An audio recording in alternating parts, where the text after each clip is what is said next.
guys, today we're going to read Alice's Adventures in Wonderland, Chapter 2, Part 2. I'm sure those are not the right words, said poor Alice, and her eyes filled with tears again, and she went on. I must be Mabel after all, and I shall go and live in this poky little house and have no toys next to play with, and oh, ever so many lessons to learn. No, I've made up my mind about it. If I am Mabel, I will stay down here. It will be no use putting their heads down and saying, come up again, dear. I shall only look up and say, who am I then? Tell me first, and then, if I like being that person, I'll come up. If not, I'll stay down here till I'm somebody else. But oh dear, cried Alice with a sudden burst of tears. I do wish they would put their heads down. I am so very tired of being all alone here. As she said this, she looked down at her hands and was surprised to see that she had put on one of the rabbit's little white kid gloves while she was talking. How can I have done that? She thought. I must be growing small again. So she got up and went to the table to measure herself by it, and found that as nearly as she could guess, she was now about 2 feet high and was going on shrinking rapidly. She soon found out that the cause of this was the fan she was holding, and she dropped it hastily. In time to avoid shrinking away altogether. That was a narrow escape, said Alice with a great deal frightened at the sudden change, but very glad to find herself still in existence. And now for the garden! And she ran with all speed back to the little door. But alas, the little door was shut again, and the little golden key was lying on the glass table as before. Things are worse than ever, thought the poor child, for I never was so small as this before. Never! And I declare it's too bad that it is. And she said these words. Her foot slipped, and in another moment, splash, she was about to her chin in the salt water. Her first idea that she had somehow fallen into the sea, and in that case, I'll go back by railway, she said to herself.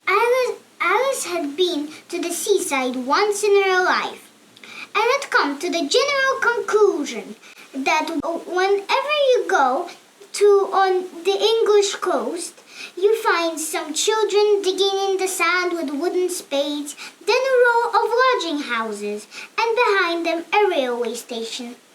However, she soon made out that she was in the pool of tears which she had wept when she was 9 feet high. I wish I hadn't cried so much, said Alice as she swam about trying to find her way out.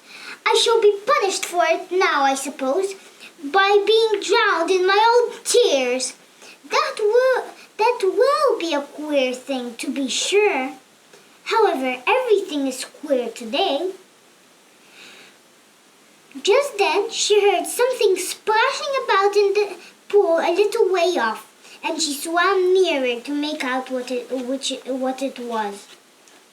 At first she thought it might be a walrus or a hippopotamus, but then she remembered how small she was now, and soon made out that it was a mouse that slipped in like herself.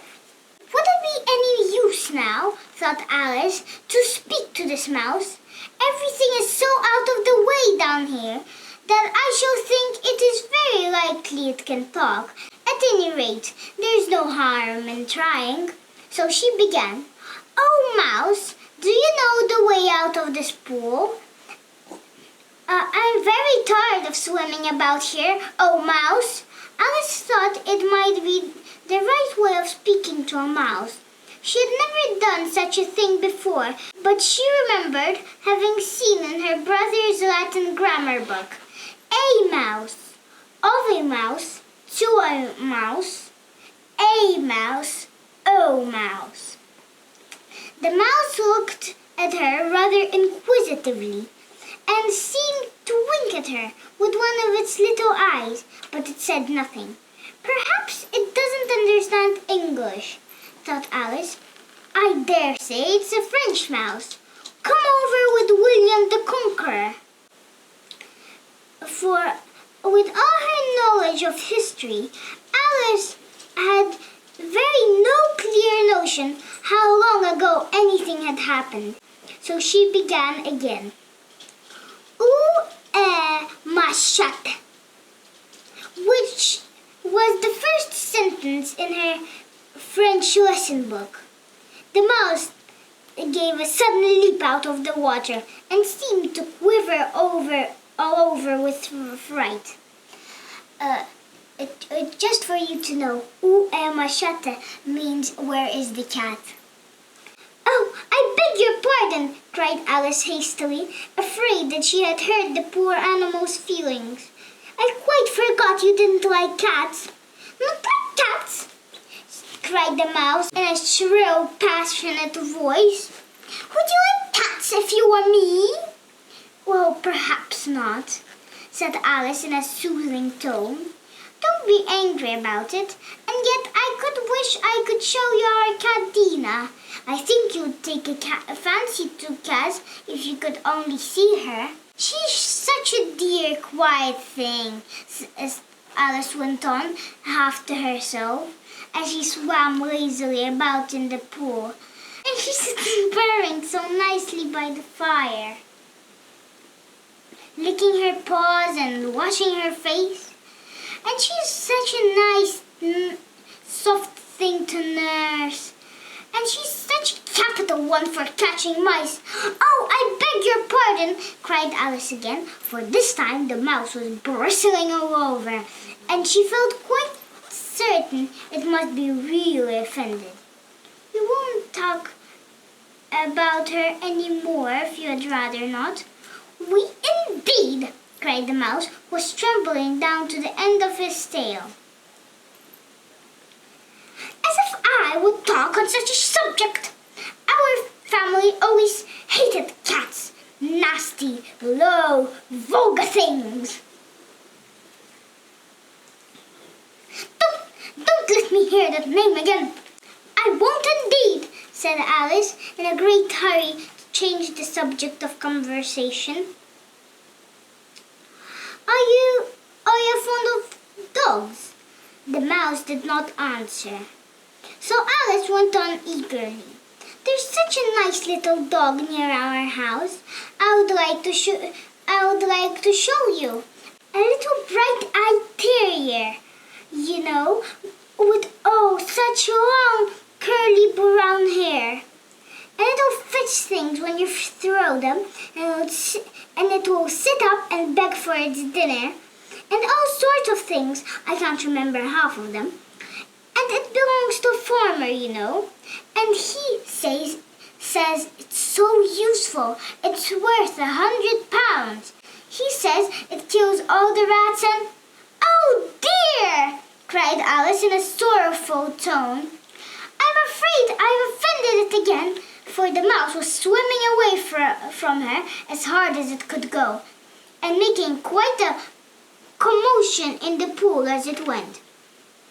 So she called softly out after it, Mouse dear, do come back again, and we won't talk about cats or dogs either if you don't like them. When the mouse heard this, it turned round and swam slowly back to her. Its face was quite pale with passion, Alice thought, and it said in a low, trembling voice, Let us go to the shore, and I'll tell you my history, and you'll understand why I hate cats and dogs. It was high time to go, for the pool was getting quite crowded with the birds and animals that had fallen into it. There was a duck, a dodo, a lory, and an eaglet, and several other curious creatures. Alice led the way, and the whole party swam to the shore. Thanks guys for listening. Until next time, it was me, Mira. Bye-bye!